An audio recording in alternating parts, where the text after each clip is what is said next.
এই হচ্ছে বাংলার প্রকৃতির সৌন্দর্য, দেখতে পাচ্ছেন। এখন বুড়ো মৌসুম, বৈশাখী ধানের উৎসব, দেখতে পাচ্ছেন।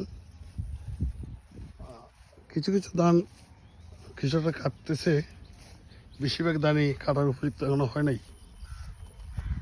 দেখেন খবর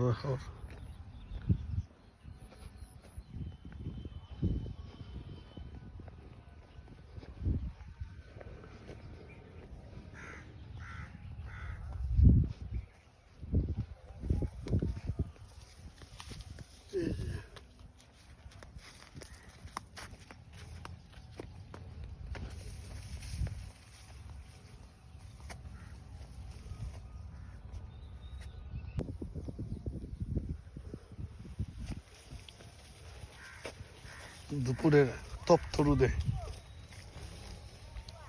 এই ধানের মধ্য দিয়ে হাঁটা কষ্টদায়ক, তারপর আনন্দ আছে।